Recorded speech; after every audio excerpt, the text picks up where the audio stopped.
सभी बंधुओं को यथा उचित हमारा स्नेह अभिनंदन। आज आप लोगों को भक्तों के आदर्श शुकदेव महाराज की कथा सुनाते हैं। ये लगभग 2 भाग में होगी। आज एक भाग सुनाएंगे, कल दूसरा भाग। महर्षि नारद बड़े मधुर स्वरों में एक सूत्र उन्होंने उच्चारित किया, निरोधस्तु लोक वेदव्या पारन्यासः। ऐसा उन्होंने कहा। उनकी वाणी ने हिमवान के आंगन में बैठे सभी देवों और ऋषियों की हृदय पीड़ा झंकृत कर दी। सभी के अंतस में बड़े अलौकिक भक्त संगीत गूंज उठी। निरोध और न्यास इन 2 बिंदुओं के बीच सभी की चेतना आसिमटी। अंतर्गगन में विहार करने वाली देवर्ष से उपस्थित जनों की यह चैतन्य दशा जो है छिपी नहीं रही। उन्होंने कहा कि निरोध त्याग नहीं है, यह तो चित्त के चैतन्य की उन्नत भाव की एक दशा है। थोड़ा गर्मी आज ज़्यादा है, गर्मी से ओठ सूख जा रहे हैं। तो हाँ, कथा यहाँ थी कि उन्होंने कहा कि इसमें चित्त स्वभावतः ही शांत, एकाग्र, स्थिर और विकल्प विक्षेप विहीन हो जाता है। चित्त ज्यों-ज्यों इस भाव दशा की ओर आगे बढ़ता है, त्यों-त्यों लौकिक और दैहिक कर्म छूटते जाते हैं। देवर्ष की अमृतवाणी हिमालय के मीठे जलप्रपात की भांति झर रही थी उस टाइम। इसमें ध्वनि तो थी, पर आध्यात्मिक संगीत की तरह उसमें संगीत भी आ रही थी। वहाँ उपस्थित सभी ऋषियों और देवों के चित्त में स्वाभाविक ही इसमें स्वरित हो रहे थे। सब लोग वाह वाह कर रहे थे। बाह्य प्रकृति के ऊर्जा कणों में भक्ति संवेदन जो शीलता उनके अंदर थी वो घुल रही थी। सूर्यदेव की प्रकाश किरणें, हिमालय के महागगन में विहार करने वाले पक्षी, वहाँ विचरण करने वाले पशु, सभी में यह भक्ति चेतना जो है महर्षि देवर्ष की जितनी भी चेतना थी वो तरंगित हो रही थी। संवेदना के संवेदन साहचर्य को जन्म देते हैं। यह सत्य यहाँ प्रत्यक्ष हो रहा था, और जब यह संवेदना भक्ति की हो तो साहचर्य स्वयं ही बड़ा भावमय हो जाता है। कुछ ऐसी ही अंतर्मिलन और भाव मिलन का भावपूर्ण संयोग देवर्ष के द्वारा यहाँ घटित हो रहा था। ये कथा हिमालय पर्वत पे है, हिमालय पर्वत पे हो रही थी। तो देवर्ष कह रहे थे कि चित्त चेतना के विमल होने के साथ न्यास स्वभावतः प्रतिष्ठित होता है, और जब न्यास प्रतिष्ठित होता है तो स्वाभाविक ही निरोध की आस्था और अवस्था आ जाती है। इसका उल्टा भी सच है कि यदि चित्त में निरोध की अवस्था आ जाए तो न्यास अपने आप घटित हो जाता है। तो इसे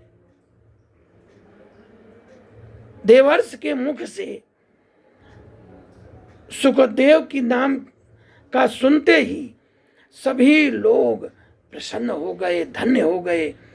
सभी को व्यास पुत्र शुकदेव का स्मरण हो गया। व्यास पुत्र शुकदेव नित्य ज्ञानी जो बहुत ही महान परम भक्त सुखदेव, जो भागवत के परम आचार्य सुखदेव, ऐसी सबके अंदर माने आस्था होने लगी। ऐसे भक्त के पावन प्रसंग के सुनने के लिए सभी लोग उत्कंठित हो उठे। महर्षि पुलह तो अपनी उत्कंठा को क्षण भर भी नहीं छिपा सके।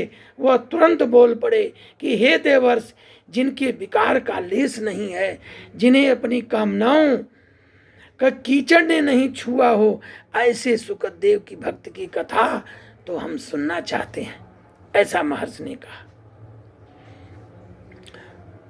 सुखदेव तो गोलोक की अधिष्ठा शक्ति पराम्बा भगवती श्री राधा के जो लीला थी उसके सुख थे।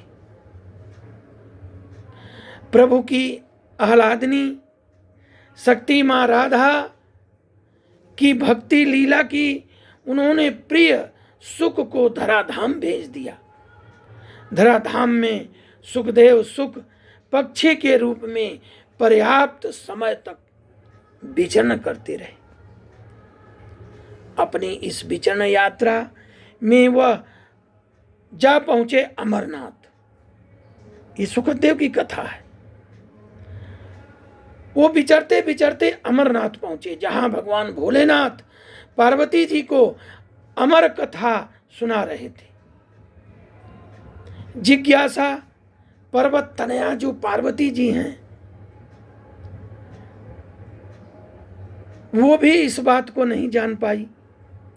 उन्होंने पूछा था कि हे देवादिदेव, आप अजर अमर हैं, जबकि मुझे जन्म लेना है और शरीर छोड़ना है। तो इस प्रश्न पर भगवान भोलेनाथ बोले कि ऐ प्रिय, मैं आत्मा की अमरता का तत्व जानता हूं। यदि तुम भी इस अमृतमयी अमर कथा को जान लो तो तुम्हें भी मेरी स्थिति मिल जाएगी। पार्वती के हाँ कहने पर कथा प्रारंभ हो गई। परंतु लीलामयी की लीला तो अपरंपार है। उन्हें बीच में ही निद्रा आ गई माता पार्वती को, और निद्रा के आने से जो है अब जब निद्रा आ गई तो कथा तो कहाँ रह गई। लेकिन यह संपूर्ण कथा लीला जो है सुखदेव जी सुनते रहे। बीच बीच में जैसे माता पार्वती जी हाँ हाँ कह रही थी, वैसे ही सुखदेव जी कहते रहे। कथा की समाप्ति पर जब भोले बाबा भाव की उनकी समाधि टूटी तो उन्होंने पार्वती को सोते देखा। तब यह कथा किसने सुनी, इस सवाल के उत्तर में उन्होंने सुखदेव को निहारा।